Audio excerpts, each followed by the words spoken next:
There is a kind of exhaustion that very few people dare to name. It is not the fatigue of laziness, nor the weariness of giving up. It is the feeling of doing everything right, yet watching the results consistently turn out wrong. You show up to work faithfully. You are not reckless with money. You do not sit around waiting for luck to fall into your lap. You push yourself day after day, often harder than many people around you. And yet, somehow, money keeps slipping through your fingers. Income may increase, but abundance never arrives. Before old debts can even catch their breath, new ones appear. Unnamed expenses, sudden incidents, and unexplained losses keep happening over and over again, as if there were an invisible hole quietly draining every ounce of your effort. The most painful part is not the lack of money itself. The deepest pain is the sense of helplessness when you look back at your life and ask, "Where did I go wrong?" You pray. You believe in God. You are not living recklessly. And yet it feels as though a financial loop is tightening around you, keeping you running without ever moving forward, working endlessly without ever rising above the surface. There are people who are not wealthy, yet they have peace. But you are not only lacking, you are tense, anxious, and afraid whenever money comes to mind. Afraid of bills, afraid of the phone ringing, afraid of the end of the month, afraid of unexpected situations. Because you know you have no margin left to maneuver. Many people grow accustomed to calling this fate. Some comfort themselves by saying, "Perhaps God wants me to stay humble." Others accept living in constant lack as an unavoidable part of faith.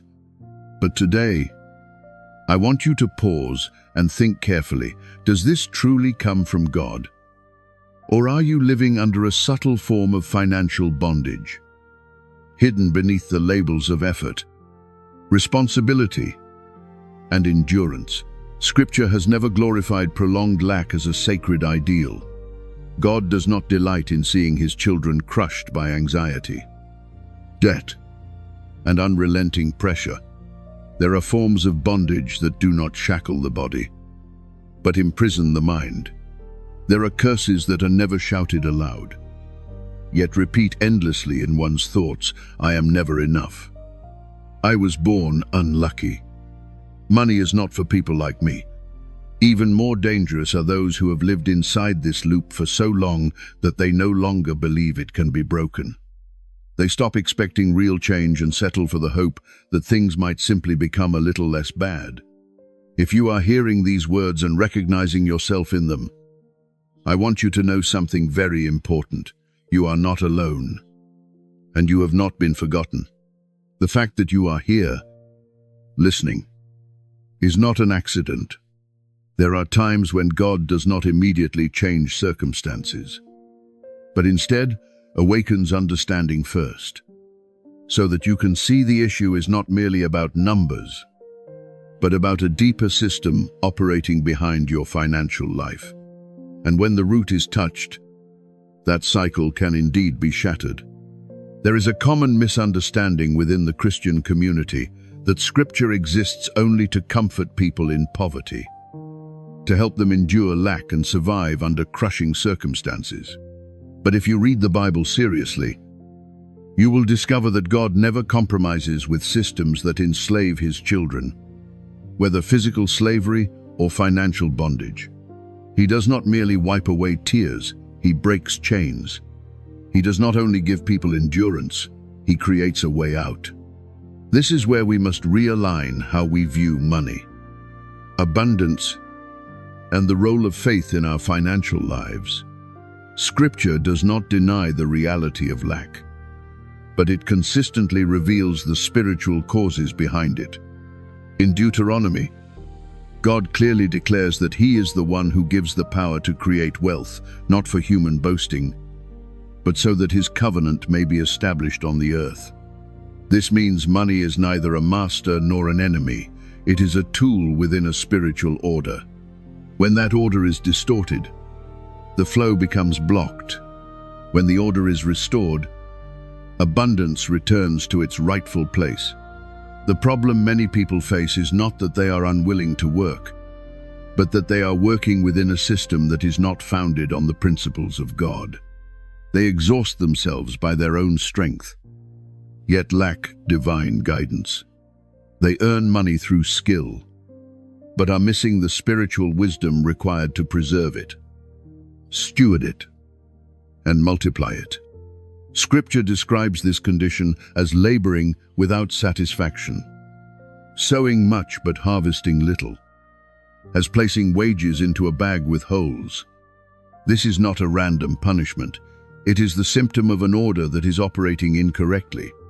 For this reason, my commitment to you in this video is very clear. The Bible does not merely describe the problem. It provides the keys to breaking the bondage of financial slavery.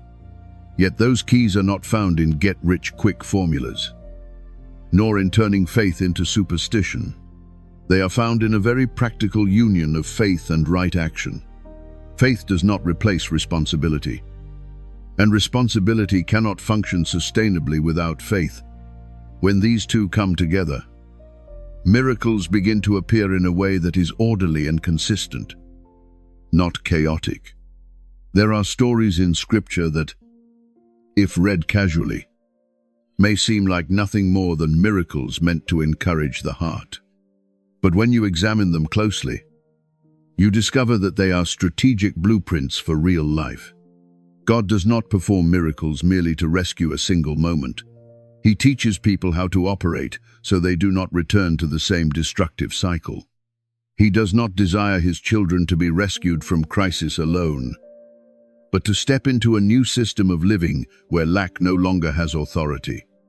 In the next section, we will go directly into one of the clearest and most practical stories in the Bible about breaking poverty, the story of the widow and the jar of oil in 2 Kings, chapter 4.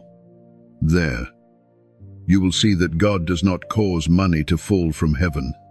Instead, he does something far more challenging. He changes the way a person looks at what they already have and how they cooperate with his power. When you understand this principle, you will no longer pray only for money to come, but you will know how to open the way for the flow to be released. The story in 2 Kings chapter 4 does not begin with a miracle, but with a very real cry. A widow comes to the prophet Elisha in desperation, because a creditor is coming to take her 2 sons as slaves. This detail is not incidental. In the biblical context, debt was not merely a financial issue, it was the loss of freedom. When a person could not repay a debt, they did not only lose possessions, but risked losing their future, their children, and their ability to choose. Debt, in its spiritual essence, is a form of legalized slavery. What is shocking is that this woman was not a stranger to God. Her husband is described as a man who feared the Lord. This reveals a truth many people do not want to confront. Fearing God does not automatically exempt us from the consequences of operating within flawed financial systems. True faith does not deny reality. It faces reality in order to bring God's order into it. The widow did not come to assign blame to circumstances. She came because she knew she had reached her limit. And without divine intervention, the cycle would consume the next generation as well. The response of the prophet Elisha is one of the most critical points in the entire story. He does not begin with a lengthy prayer or immediately declare a miracle. He asks a simple yet profoundly powerful question: what do you have in your house? This question shifts the focus from lack to remaining resources. God rarely begins a miracle with what people do not have. He begins with what they still hold in their hands, no matter how small it may seem. The widow replies that she has nothing except a jar of oil. In her own words, it was insignificant, almost useless when compared to the massive debt hanging over her life. Yet that very jar of oil becomes the meeting point between God's power and human responsibility. Elisha does not tell her to sit and wait for a miracle. Instead, he gives very specific instructions. Go and borrow empty vessels. Borrow many of them. Then shut the door and pour the oil. Here we see a principle that cannot be ignored. Miracles do not operate in passivity. True faith always produces concrete action, even when that action appears simple or even foolish in the eyes of others. Borrowing empty vessels was an act of faith, because she was preparing capacity for something she could not yet see.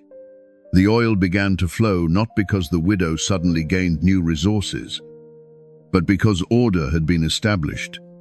What is striking is that the oil stopped only when there were no empty jars left. There is no indication that God limited the miracle. The limitation lay in the capacity to receive. This is a sobering lesson for financial life today. Many people pray for abundance but fail to prepare a system to manage, retain, and multiply what they ask for. When there are no more empty jars, the flow is forced to stop, not because God is unwilling to give more, but because of human unpreparedness. At the end of the story, Elisha tells the widow to sell the oil, pay her debts, and live on what remains. God did not merely rescue her from an immediate crisis. He brought her into a new state, freedom from debt, and a sustainable provision for life. The miracle did not only break the yoke of bondage, it established a new foundation. This was not an emotional miracle, but a systemic one, where faith, action, and order worked together to lead a person out of the cycle of lack. When many read the story of the widow and the jar of oil, they are moved by the miracle, yet miss the most important point. God did not only give oil, He taught how to preserve the flow.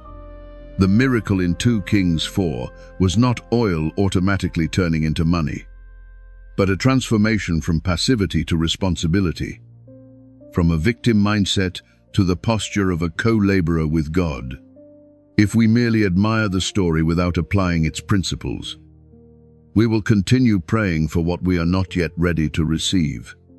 The first step to breaking financial stagnation is to identify the spiritual root operating within. Many people are not poor because of a lack of income, but because they carry a slave mindset formed through years of disappointment. That mindset causes fear of money, avoidance of financial management, and the unconscious repetition of negative declarations such as, "Money always leaves me," or "I wasn't born to prosper." These words are not just emotions, they are declarations shaping the operating framework of one's financial life. Until these false declarations are dismantled, every attempt at improvement will remain temporary. The second step is to prepare empty jars in modern life, that is, to establish a system clear enough for the flow to pass through without leakage. Today's empty jars may be a transparent spending plan, a habit of tracking cash flow, or simply facing debts honestly instead of avoiding them. Faith never eliminates responsibility. On the contrary, true faith gives you the courage to face the numbers, because you know that God does not work miracles in chaos, but in order. When order is established, the oil finally has room to flow. The third step is to give with understanding, not out of fear or guilt. Giving is not a way to purchase blessings, nor is it a rigid religious obligation.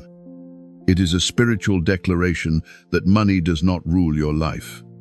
When the widow poured the oil, she did not keep back a single drop for herself first. She followed the order she was given. Likewise, when we place God first in our finances, we break the dominion of the fear of lack. Right giving restores order and opens the way for a sustainable flow. The fourth step is to pour oil daily through practical action.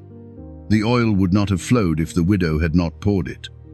In modern life, this means continuing to learn, developing skills, serving with genuine value, and working with a spirit of excellence. God provides the oil, but He does not replace human responsibility. When you are faithful in small things, the flow will expand over time. Sustainable growth rarely happens overnight, but it always comes to those who never stop pouring. The final step is to continually expand the empty jars. Many people are touched by God, yet stop too early because of fear of risk or fear of failure. They prepare only enough to survive, not enough to abound. But in the biblical account, the oil stopped not when the widow felt it was enough, but when there were no more jars. This challenges us to expand our thinking, to dare to dream bigger, and to build systems capable of holding more. When the jars are enlarged, the flow will follow naturally. Almighty God, today we come before you not in despair, but with understanding. We thank you for the light of your word that exposes every distorted financial cycle and every invisible yoke that has bound our lives for far too long. In the name of Jesus Christ, we declare that every power of lack, every curse of poverty, and every system operating contrary to your covenant is being shattered right now. We refuse to continue living under a slave mentality. We renounce the negative words that have been spoken and repeated across generations. We declare that the Lord Jehovah is the one who gives power to create wealth, and that this power is being restored in our minds, in our decisions, and in our actions. Every leakage in our financial flow is being exposed and sealed. Every door that was once blocked is now being opened by the power of the living God. Lord, we ask you to pour out fresh oil upon our lives, the oil of wisdom to manage well, the oil of discipline to maintain order, the oil of boldness to walk into the opportunities you open before us.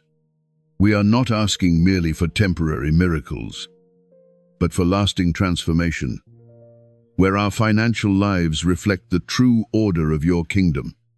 Just as you delivered the widow from debt and established a new source of provision for her, we ask that you do the same for everyone who is in agreement in prayer today.